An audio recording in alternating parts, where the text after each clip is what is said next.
Hi, I am so excited to Hi. welcome, Jena, to the MOBB Mentality podcast. This is a podcast made for moms of busy babies. And our guest that we have today is so special to me, and I know she is going to be special to everyone else out there listening. So if you wouldn't mind just introducing yourself, tell us how many kiddos you have. Okay, my name's Jena Walla. I have two kids. I have a boy, he just turned 13 a couple weeks ago. And I can't believe I have a teenager. And then I have a daughter who is 9. And I worked with Stacia the last year or two. I don't know. Time goes by so fast. And she Yes. really helped me rein in on my emotions and all the mom stuff that was going on behind the scenes. So that's how we connected.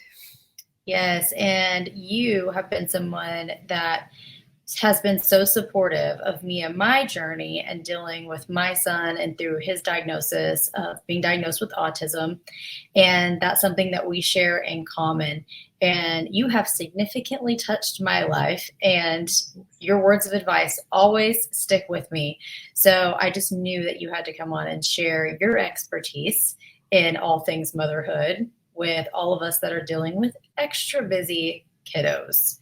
So if you wouldn't mind sharing a little bit about your son and whenever he was diagnosed with autism, and just how you even took that information, and how things kind of played out from the Mhm. very beginning even up until now. Right. And I mean with you, I know where you were, and now I'm Mhm. about 10 years ahead of you. And I had a friend who was actually, her son was so much like mine, and she was a couple years ahead of me, so she was tons of wisdom for me because she had already experienced kind of where we were in our chapter. So Mhm. I just my heart hurts for you because I know you're in the trenches, Oh I've yeah. been there, and I know how hard it is. But Kason was diagnosed when he was 4 or 5. I can't remember exactly, but he didn't talk. He was like Zaman, and I remember going to the pediatrician, and they have that list of like milestones you're supposed to hit. Mhm. And I said, he's not talking, and they're like, it's fine. He's a boy. They don't talk. But I knew in my mom gut as something was off, and he was in daycare too, and he was always getting in trouble. And they one of the daycare teachers had said, or no, it was actually the director, and she didn't say this to be mean, but she said, when you look at a picture of kids or the whole class of kids, no child should ever stand out. And she said, your son stands out. And that was Wow. just like, it really got me. It was like a punch in the gut.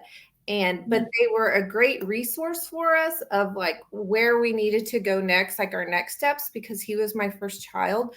And I did feel like I was failing as a mom because everybody else has a baby and they make it look so easy, and they're out and about and they're doing all these fun things, and that wasn't us. Like, we were struggling, and so I just kind of felt like it was us. Mhm. But so his daycare, they gave us some references and stuff, and then he did start speaking. So he wasn't nonverbal, but he started to read.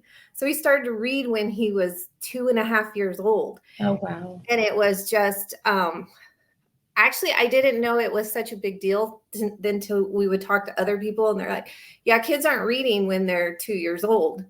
So this whole time in his life, we would read to him and he would just absorb it, but he wasn't coming back out, until like one day, then all this. So we went to psychiatrists, psychologists, Yeah. I don't remember, which one, and we got a diagnosis. And I remember reading that, and when it said the word autism, I was just felt like I felt him. Mhm.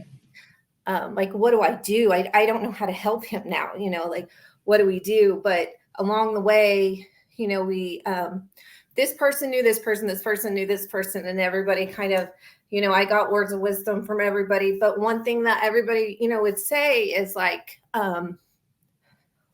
no one understands your child's struggles, only you. So you can't let the outside world, you Mhm. can't let that bother you, and the judgment and all that. Like, it's your child and no one understands him like you do. So I've always like kept that that's kind of what keeps me going. Like, it's not for my friend to judge how I'm parenting this child or anything. Like, I know him, and I knew, like, I've just got to research. I've got to find out how I can help him, because it's gonna be a journey, and it's not gonna get easier unless, we really dig deep. And and I've got an amazing husband who is also like, okay, like, let's do this. Like, let's Yes. give him the help he needs. Yeah. There's so many things that I want to be able to touch on. So that first thing that you said is even just trusting your mom gut. It's like, that's something personally that I felt as well. I could see little signs and cues with Damon really early on. And I would even voice my concerns to his pediatrician, and very similar story of, we're going to wait until he's 2, almost talk to him like he's stupid, you're stupid, right. Like, talk everything through, They do. Then you leave there so defeated, Yes, it is very defeating. I'm like, okay, well, he's not reaching this. Like, I know something is off. And he would even cover his ears, and just seemed like there was a lot of sensory input. And they're like, oh, no big deal. We'll address it when it's 2. And I really think that we probably could have got a diagnosis even, 6 months earlier with him, just with where he was at. And that's something that I felt in my gut. Yeah. But being a first-time mom, I was like, okay, listen to the professionals, listen to the experts, right? So what were some of the things that told you, like, in your gut that things were different? Like, just recently, I had one of my friends had put on Facebook, she's a first-time mom, and said, does anybody have any tips? I'm going in motherhood for the first time. And my tip to her was, mother's intuition is real, and to trust that gut. And I said that I didn't tap into that initially. I knew it was something that there was something in my gut, but I didn't.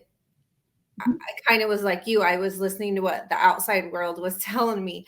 So, but with Kason, it was just, I was exhausted. I wasn't finding joy in parenting. I know that sounds awful, but that's where I was like, and I don't know that I really had postpartum. I was just struggling as just to find my joy, because he was so hard. He was the sensory, like just little sounds. He couldn't handle it. He would cover his ears, and we started to notice those kind of things. And then there was at daycare, there was this rug, and they had little circles on them, and each circle had a color, and his color was red. And still to this day, that's his favorite color, is red. And I remember the teacher was telling us he has to sit on the red circle every day. And I, being a first-time mom, just thinking, no, he needs to share that. He needs to let other people sit there. And she was like, looked at me like, no, honey, if that's what is special to him and that, makes him happy, he can have the red, and I was like, really? Yeah. And then I've learned that, like, through the years with him, like, he went through a phase where he had to wear a red Angry Bird shirt every day. So we were just buying red Angry Bird shirts because that's what made the kid happy. But then I've learned that the less decisions they have to make and things that make them feel comfortable and safe, and it's what they can control. So, like, he was able to control wearing that red shirt, and then it was kind of drowning out the rest of the chaos, in his life. But and chaos is the word of just the signs. I mean, it was just chaos for a while, and we didn't, know exactly what was going on. And even Chris's dad had even made a comment to him one time, like, why can't you just be normal? And I remember it broke me. Yeah. It's even hard to even still say that. And so it was things like that, that the outside's telling us he's not normal, So yep. It's so hard. I got like goosebumps over here just because being able to even think back just such a short time ago it was so hard. I mean, parenting a child with special needs is extremely difficult. And I even had family that would make me feel bad for saying, I'm like, he's challenging. I'm like, he's hard. And they're like, oh, you shouldn't say that about your kid. I'm like, no, everything we do is hard. Like, it is a challenge. And I remember, I'm like, I was never a very like super emotional person. And I think that 10 years before we had kids, David being with me, it's like he never really saw me be in super like vulnerable emotional states. And I was exhausted because I was the only person that he would go to. He was super clingy to me, and like he would not sleep. He was frustrated all the time. Like as a baby, you're right, you see these people in their pictures and everything looks so Right. easy. And Yes. I'm like, what the heck? Like, this is not my life. What am I doing wrong? Yeah, that's how I felt. Yeah. And it's nothing that we're doing wrong. Like, we were blessed with these children for a reason. Right. That's what my mom always says. Like, okay. You're like, all right. In the moment, it's hard to see that. But why do you feel like you were gifted with Kason? Like, now looking back and reflecting, what lessons has he taught you about He has yourself? taught me so much, like just how I see the world, you know, like just compassion. Like, I'm so much more compassionate than I ever was. Emotional, like you, I wasn't a very emotional person, or didn't have empathy. I had it, I guess I had it, but I wasn't very empathetic or sympathetic always to people, or I guess he made me realize like maybe how selfish of a person I was, and just living in this bubble of a world, you know. Mm-hmm. So I think, I mean, the main thing, yeah, he's taught me that it's compassion, and that you I don't know. Yeah. It's just crazy how you don't picture yourself in that position until you're in it. And it's kind of Mm-hmm. like parenting. I mean, there's no guidebook on it, you know, and every child is different. So it's like parenting is kind of sink or swim, but he also taught me like that,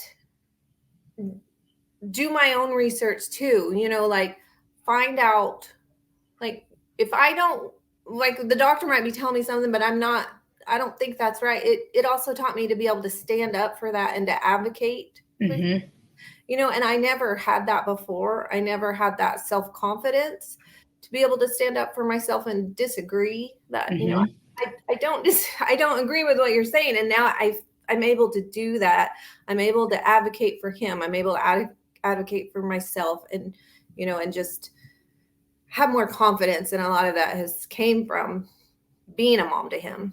Yes. Oh, that's amazing. Like that's what the mentality is right there. Is like as a mom, if more of us could take on that confidence and even advocate for ourselves, that's a really strong word with or without kids that women need to be able to do more of. Yeah. It's like we have our own wants and needs and we don't have to put ourselves last. That's always a big thing in my world. Like prioritize yourself. Like you deserve to feel special and important as well and heard. Yeah. And Heard. Yeah. That's huge. Yeah. that's what our kids want, right? It's like every kid just wants to be heard. Yeah. And if we're able to take that on ourselves and like, okay, we're demonstrating that. We're teaching them that it's okay to put yourself out there, to be heard, to communicate what you want. What has been some of the biggest like transitions that you've seen even going through this 13 years and really past 7 years with him since even being diagnosed? Like, what have been some of those really big milestones For me, for you and for him both, like as y'all's journey together? we actually have a huge milestone that we have been working on this summer, and I'm so proud of him. He learned to tie his shoes. That's awesome. He's never been able to do that. And his IQ he's a genius, right? But he could never just figure that out, you know, and it was so hard for me to teach him too, because it just came easy to me, and it's things you take for granted. So for the longest time, we just haven't worked on it because it was too hard for him. It wasn't worth it. So we just did it. And so, you know, we had a talk when summer rolled around. It's like, let's set a goal. And now that, you know, he just turned 13, it was like going into junior high, let's work on tying our shoes. I was like, if it's even just once a day. And that's what we've been doing. We do it once and we walk away. But some days are good where he almost gets it, so he'll try again. And then some days it's not good, so we quit. But yesterday he came in and he showed me and he did it. And it's a really big deal. Yes. I'm like, that's your mom victory too. I haven't even got to ask you about that. I'm like, that's it. That's it. Yeah, tying his shoes. And it was funny because he could read at such a young age. So he liked to go, they go to a really small school, and it's like pre-K through 12. So he would go read to these younger kids, and he was probably like fourth grade or something. And I have a picture of him, and his shoes are just untied. He just can't tie his shoes, but he can read to, all these little kids. So, but that for him, that's just not how his brain works. And that's been challenging too, that stuff I take for granted that just comes easy to me. It doesn't come easy for him. And it's, for the longest time, he would put his shirt on backwards. I don't know if Damon does that. Does he ever put his He clothes doesn't on? really get his self-dressed. Like, he's just now really learning how to pull down his own shorts and working on pulling them up. And you're right. It's like the littlest things that people take for granted. I mean, even being called mom, like, he does not, it'll be few and far between that I get a mom. Yeah. In his own little way. Like, people don't realize like how special that is, or how special that your kid can even get themselves dressed. Like, they may look a mess, but at least they can get themselves dressed. And it's like, we're just not there to that skill level yet. Yeah. And we still, that's still been a struggle. And it's not that he can't do it. It's just that it's like kind of overwhelms him, where he's like, I'm not going to do it. And brushing teeth has been a huge challenge for us for years. And so this summer, that's,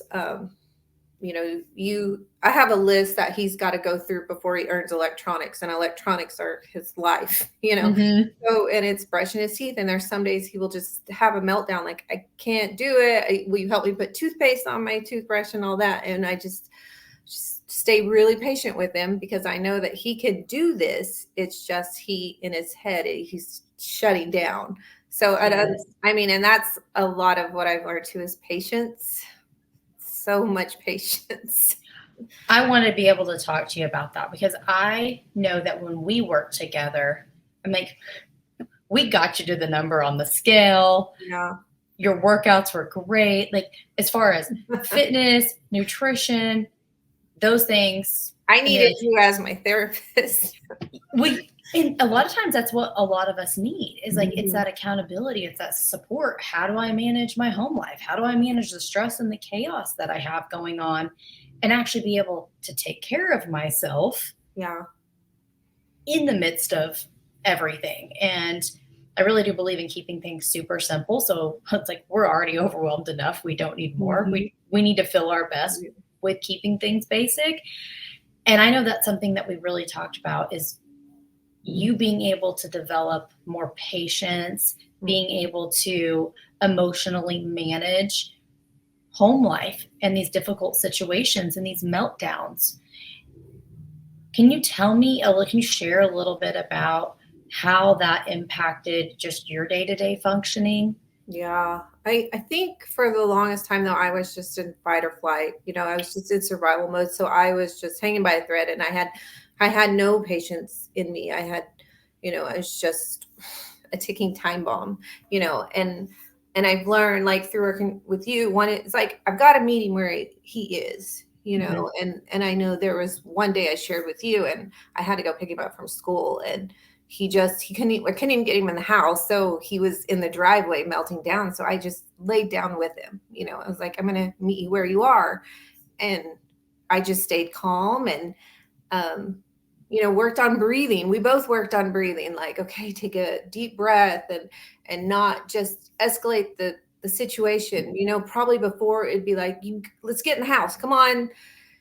That just always like rush and stressed out. And I remember that time I was calm throughout this whole situation. And I just thought, it's okay for him to have these emotions, and I'm going to let him have these emotions, and I'm just going to be there for him, like, just be near him. And I remember telling you that it was a really big deal that we made it through that. And it wasn't this, like, in the past, he would still be out in the driveway crying. Like, for hours. And this time it wasn't. And it had so much to do with how I was there for him and how patient I was. And I, so much of what you had taught me. And it was, had I not been taking care of myself, And I know, everybody says you can't pour from an empty cup, but for years I didn't even know how to fill my cup, Yes. and if I was working out, it was just a rush to work out to then, do this and this and a lot of, and when I started eating better and and practicing like self-forgiveness, like let myself, like I'm not a failure, like the blame and all that, like you really helped me through those emotions and to like restore my self-worth, that I'm not a failing mom. Like I am a good mom and I am doing a really good job. I'm just, Yes. and just have my child has some challenges.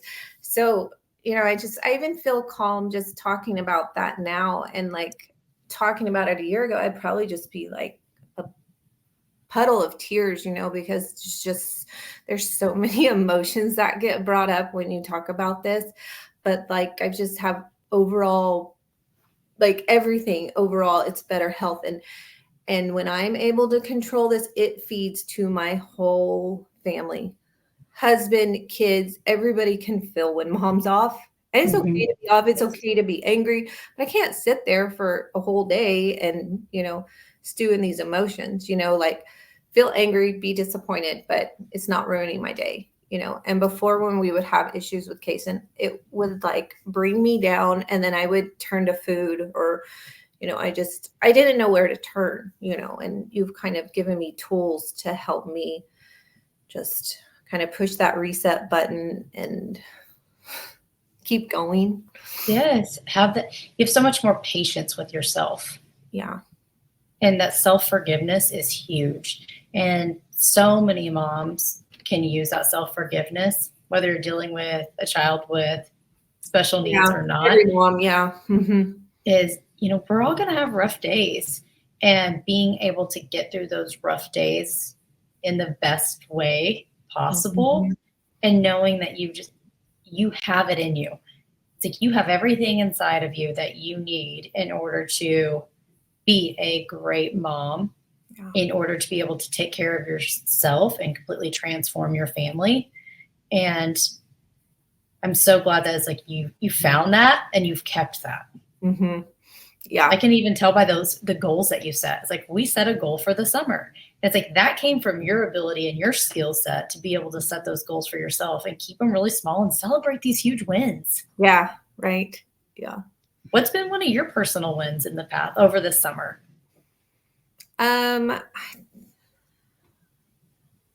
Well, I think, like I had told you, we had a lot of fun the week of July 4th, and I let myself have fun, but to get right back into taking care of myself, and the kids are home this summer, and it's been actually really fun to have them here with me, and I work from home, and, and some people are like, oh, my kids are home. It's crazy. I've actually really enjoyed them being home. I mean, there's been like some crazy days and stuff, but it's good to have them near me, and that we're all getting along, and it's just it's fun, and it's because I'm taking care of myself, and the kids, and like Chris, they stay up late, and I don't, and even like the last couple weeks, I'm like, it's 10 o'clock, I'm going to bed. Like mom's got to go to bed. You have to take care of yourself, like, so you can enjoy the next day. Sleep. So it's things like that I know that I'm on this lifelong journey, that I'm going to continue to take care of myself so I can continue to, be a better mom, be a better wife, and, just going for walks and getting the kids involved in that, like earlier, Kason took the dog for a walk by himself, and that's kind of a big deal, and it wasn't that I was like afraid of his safety, it was that he wanted to do that, because he's also not a huge fan of going outside sometimes, or doing that kind of stuff. And earlier he said, I'm going to go take, the dog for the walk. And that's great. So, that's another win for me, is that he sees me doing those things, and our house has been clean, like laundry. I'm doing it every day. Like, oh, that's awesome. The little things that get us excited. The little things, like before I was drowning in laundry, couldn't keep the house clean. Now it's like, it's just part of it. And it's not a chore. It's become my lifestyle. So that's a big win too, to have us all home this summer. And I'm our house is clean, and you know, and we're going on walks as family. So that kind of stuff. Heck yes. Oh my, that is so many wins right there. And even you having the energy, Yeah. because you are taking care of yourself, to be able to keep up with the house, actually enjoy time with the kids. And like you said, you have a full-time job that you do from home. It's like, that's truly inspiring for so many women. And I want them to be able to, it's like, to see you, and even if you wouldn't mind, just say, like, as a resource for other people to be able to reach out to you that may be going through their own journey. And I mean, be in the same spot that I'm in, is like dealing with a little one that has just been more recently diagnosed, and just, I mean, pick your brain. And that's what it's all about, is just being able to have those resources and that group of community and support, so you don't feel alone. Absolutely. And I felt alone for years, just, like I said, I was on the outside looking in at my friends and having kids, and just looks like they're having fun every day. And I am not. Like, it can be such a lonely journey, and it really did help me when I started like finding more of a community of, I'm not the only mom out here struggling, and so many moms struggle in silence, So That's my community hopes. Is even like, if with this, with MOBB Mentality, is be able to bring people together. Like, you're not alone. And being able to like wave your hand in the air and say, hey, like, wait, I'm drowning over here. Right. I need some help. I need to be able to feel better about myself. I need to be able to take care of my family. And reaching out is a sign of strength, not a sign of weakness. And be able to get the help that you need, your family may need, in order to be able to thrive instead of just survive. Because sometimes that's what it does. You feel like you're just trying to survive. That's what we were doing. We were just surviving, praying that the school didn't call or something like that, And now look at you over there, kicking butt. I'm like, everything's done. And you are just doing absolutely amazing. So if you wouldn't mind, even just, I feel like just sharing something that would be a really simple piece of advice, a strategy that you could give a mom that is just trying to survive, and that was like, okay, I'm tired of this. Like, I'm sick and tired of being fed up and only surviving. What's something that you would tell her to do? Reach out to Seisha. Well, thank you for that. Yeah. That was huge for me. But just to give yourself some grace, like, being a parent is so hard. It's so hard, but it's also so rewarding. So, on those hard days, you've got to give yourself grace. You can't get it right every single day. And like I said, to reach out to you, but just to reach out to someone that can help you, because I didn't for years. And it was like cortisol levels, everything was just, I was just surviving. And you don't want that, like, give yourself grace and get someone to talk to. Find some support. Yeah. I love that advice. Well, wonderful. I thank you so much for taking time out of your super busy day. Yeah. Thanks for having me. Be here and share. And I know it'll be super impactful to so many other people. And I hope that you're able to touch their lives just how you touched mine. I hope so too. Yeah. I'll have to have you back again. Thank you so much. All right. Thank you. Bye.